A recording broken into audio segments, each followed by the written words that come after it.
Iya, bangunan musola di Pondok Pesantren Al-Khozini di Desa Buduran Sidoarjo ambruk saat jemaah tengah melaksanakan sholat asar. Akibat insiden tersebut, sejumlah santri dilaporkan tertimpa material runtuhan bangunan.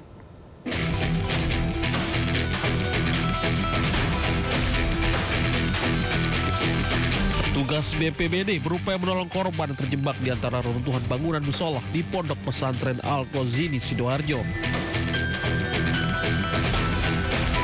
Tugas berusaha mengevakuasi korban yang tertimpa reruntuhan bangunan yang ambruk. Korban yang berhasil dievakuasi langsung dibawa ke rumah sakit. Bangunan musola di Pondok Pesantren Al-Khozini di kawasan Buduran Sidoarjo ambruk pada Senin sore. Saat kejadian, para santri sedang sholat asar berjamaah. Bangunan ambruk rencananya dibangun setinggi 3 lantai dan sudah pada tahap pengecoran atap di lantai 3. Selain untuk musola dan di lantai pertama, gedung akan digunakan menjadi balai pertemuan di lantai 2 dan 3.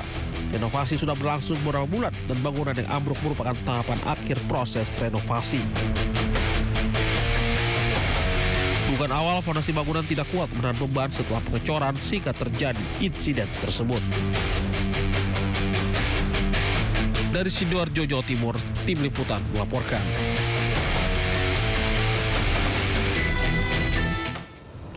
Evakuasi korban ambruknya Pondok Pesantren Al-Khozini di Buduran Sidoarjo, Jawa Timur terus dilakukan hingga Selasa dini hari.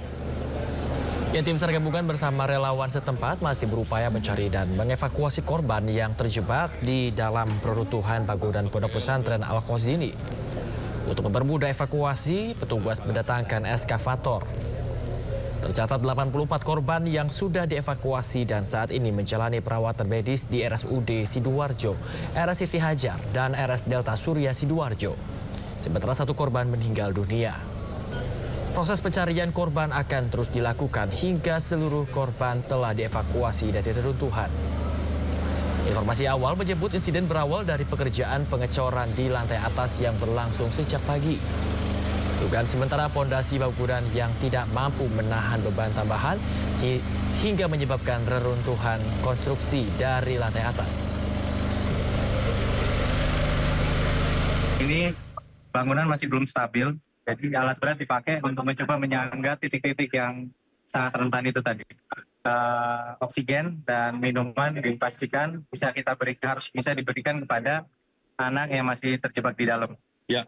Informasi yang Pak Wagub terima, ada berapa korban di dalam ini? Ini masih kita pastikan. Ya, mohon doanya teman-teman. Kita fokus satu komando dipimpin oleh Basarnas, Pak Didit namanya. Beliau memimpin, tapi semua elemen BPBD, Kabupaten, Provinsi, TNI, Polri turun untuk memastikan operasi ini dapat full dukungan peralatan dan personil. Terkait masalah konstruksinya, ini besi-besinya juga masih. Maka itu kita membuat kondisinya besi, ada besi 6, 10. Nah ini standar konstruksinya itu tidak sesuai. Ya. Mestinya kalau ada izin semuanya kita akan mengeluarkan terkait INP-nya ya sesuai dengan konstruksi. Kalau kelihatannya ini kan konstruksinya belum berizin kemarin karena tempatnya cukup. Baik, berarti renovasi bangunan ini nggak ada izin dari Pemkab atau bagaimana Pak Bupati? Kalau ini kita belum memastikan ya, coba nanti kita pastikan ya, apakah ini ada izinnya atau tidak. Kalau biasanya pondok itu dibangun dulu baru izin. Nah, biasanya seperti itu. Nah, makanya hari ini kita berupaya semaksimal mungkin gimana cara menyelesaikan persoalan yang ada rubuhnya masjid yang ada di Pondok Al-Khozini. Karena ini masih ada anak kecil, masih ya. Nah ini alat berat kita upayakan hari ini dan segera datang biar karena kita ada cepat. Dari informasi yang ada bangunan baru ini tadi ada aktivitas atau enggak Pak Bupati ya? Ini tadi kan anak-anak kan sholat. Ya anak-anak sholat, akad usaha, ya ada tor di atas, akhirnya rubuh semua. Nah ini kita perkirakan yang lebih hampir 300-an barangkali ya. Ini kita masih belum tahu. Semuanya berapa, nanti dulu aja kita tidak bisa menyampaikan, gitu ya. Ya, kemudian tindak lanjutnya sendiri bagaimana dari Pemkab Sidoarjo dengan kejadian ini Pak Bupati? Ini kita sudah menyiapkan, nanti kita mitigasi ya, terkait bangunannya seperti apa kita belum tahu ya.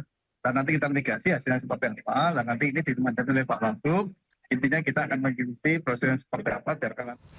Ya, ini Pak Pramono Anung ini masih berkeliling ya Sabrina ya untuk melihat seperti apa kondisi di Taman Sari. Nanti kita akan melihat kembali mungkin seperti apa kunjungan dari Pramono Anung terkait kebakaran kemarin. Kita ke informasi yang lain terlebih dahulu, di mana mobil yang ditumpangi ibu dan anak tertimbun longsoran tebing di Mojokerto, Jawa Timur, pemirsa.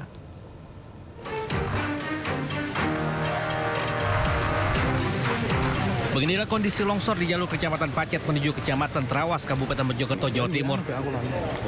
Tebing setinggi 50 meter longsor hingga menutup akses jalan wisata hingga kendaraan yang akan melintas tak bisa lewat.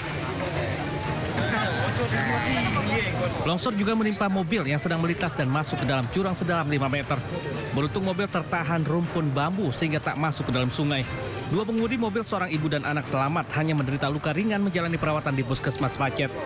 Longsor diduga disebabkan tebing tak kuat menahan tanah. Ada satu mobil yang kena reruntuhan ini. Akhirnya sama pengemudi personel belakang. Panik ya? Dia panik.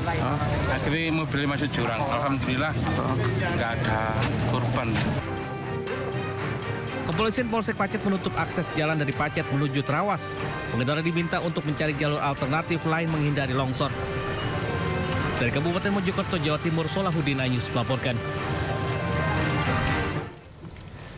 Perahu nelayan asal kota Pasuruan, Jawa Timur terbalik usai dihantam ombak di perairan laut Ketingan, Sidoarjo. Ya, akibat insiden itu pemirsa 2 orang meninggal dunia dan 5 lainnya selamat.